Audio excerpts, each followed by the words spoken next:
नमस्कार। कभी सोचा है कि हिंदी के शब्दों में कितने गहरे राज छिपे होते हैं? आज हम शब्दों को जोड़ने की इसी कला यानी संधि के जादू को समझने वाले हैं। चलिए एक पहेली से शुरू करते हैं। हम सब जानते हैं कि राम और अयन मिलकर रामायण बनता है, पर कभी ये सोचा है कि म का अचानक से माँ कैसे बन गया? बस यही वो जादू है जिसे आज हम डिकोड करेंगे। और पता है इस जादू का असली नाम क्या है? इसका नाम है संधि। तो होता क्या है कि जब दो शब्द बिल्कुल पास आते हैं तो पहले शब्द की आखिरी आवाज और दूसरे शब्द की पहली आवाज, ये दोनों मिलकर एक नया ही रूप ले लेती हैं। ध्वनि में होने वाले इसी बदलाव को हम संधि कहते हैं। ये समझिए कि ये शब्दों को जोड़ने का एक सीक्रेट कोड है। तो इस पूरे रहस्य को सुलझाने के लिए हम 5 खुफिया चाबियों का इस्तेमाल करेंगे। एक एक करके हम दीर्घ, गुण, वृद्धि, यण और अयादि संधि के ताले खोलेंगे और उनके पीछे के नियम जानेंगे।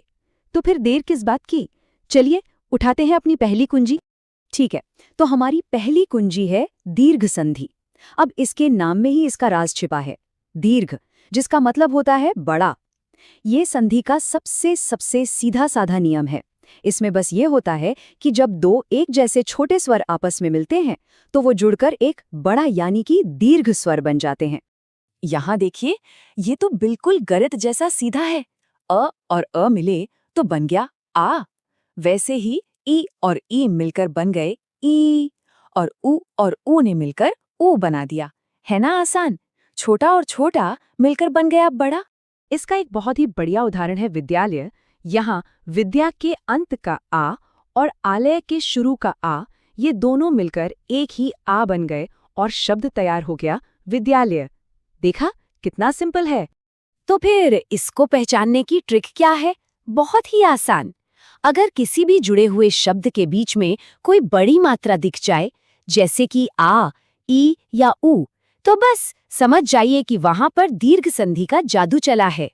चलिए अब अपनी अगली कुंजी की तरफ बढ़ते हैं और देखते हैं कि ये कैसे काम करती है। तो ये है गुण संधि। यहाँ पर मामला थोड़ा और दिलचस्प हो जाता है। ये तब होता है जब अ या आ अपने से अलग किसी दूसरे स्वर से दोस्ती कर लेते हैं। यहाँ सबसे मजेदार बात यह है कि कैसे दो अलग अलग स्वर मिलकर एक बिल्कुल ही नई आवाज बना देते हैं।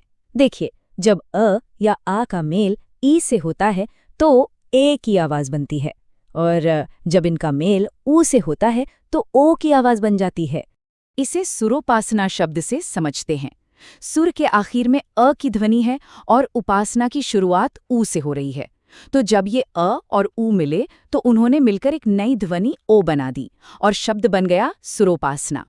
और इसे पहचानने की ट्रिक, अगर शब्द के बीच में ए या ओ की मात्रा दिखे, मतलब अक्षर के ऊपर सिर्फ एक डंडी वाली मात्रा, तो ये गुण संधि का पक्का इशारा है।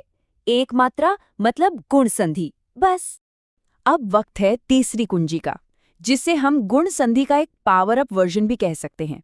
इसका नाम है वृद्धि संधि। वृद्धि का मतलब ही होता है बढ़ना, तो यहाँ पर आवाज और भी ज्यादा मजबूत हो जाती है। यहाँ नियम एक स्टेप और आगे बढ़ जाता है।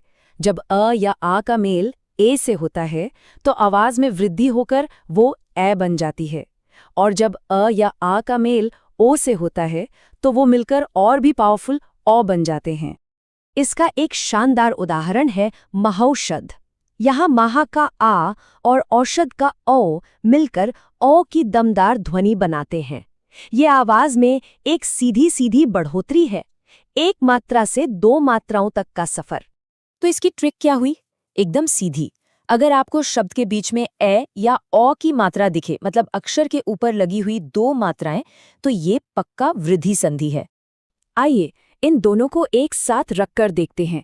सुरोपासना में ओ की एक मात्रा है, ये गुण संधि है, और महौषध में औ की दो मात्राएं हैं, ये वृद्धि संधि है। तो सबसे बड़ा सुराग मात्राओं की गिनती में छिपा है, एक मात्रा या दो। अच्छा, अब एक ऐसी कुंजी के लिए तैयार हो जाइए जो जरा हट के काम करती है। ये है यण संधि। इसमें ना एक स्वर अपना रूप पूरी तरह से बदलकर एक आधा व्यंजन बन जाता है। ये एक तरह का ट्रांसफॉर्मेशन है, और ये बदलाव बहुत ही मजेदार है। ई या ई की जो आवाज है वो य में बदल जाती है, ऊ या ऊ की आवाज व में बदल जाती है और री की ध्वनि र बन जाती है। मतलब एक स्वर व्यंजन में बदल रहा है। प्रत्येक ये इसका सबसे क्लासिक उदाहरण है। यहाँ प्रति की छोटी ई य में बदल गई और उसने अपने आगे वाले ए स्वर को सहारा दिया, जिससे शब्द बना प्रत्येक। ध्यान से देखिए, ती का त आधा रह गया और ई का बन गया य। तो इसे पहचानने का सबसे बड़ा क्लू क्या है? शब्द के ठीक बीच में देखिए। अगर आपको य, व या र से ठीक पहले कोई भी आधा अक्षर दिखाई दे, तो ये यण संधि की पक्की निशानी है। आधा अक्षर ही इसकी पहचान है। और अब हम आ पहुंचे हैं अपनी आखिरी और 5वीं कुंजी पर, अयादि संधि। ये संधि अपने सीधे साधे ध्वनि परिवर्तनों के लिए जानी जाती है। इसमें ज्यादा कोई झंझट नहीं है। इसके मेन नियम देखिए। ए की ध्वनि अय में बदल जाती है, जैसे ने और अन मिलकर नयन बन जाता है, और ओ की ध्वनि अव में बदल जाती है, जैसे पो और अन से पवन बन जाता है। ये बस आवाज की एक सीधी साधी अदला बदली है। तो इसकी आखिरी ट्रिक क्या है? अगर कोई शब्द जैसे नयन या पवन सुनने में बहुत सरल लगे और उसमें कोई बड़ी मात्रा, 2 मात्राएं या कोई आधा अक्षर न दिखे, तो ज्यादातर चांस है कि वो अयादि संधि है। ये सबसे आसान बदलाव है। तो ये रही हमारी 5 रहस्यमयी कुंजियां एक साथ। बड़ी मात्रा मतलब दीर्घ, 1 मात्रा यानी गुण, 2 मात्राएं मतलब वृद्धि, आधा अक्षर दिखे तो यण, और अगर कुछ भी न दिखे, सरल ध्वनि हो तो अयादि।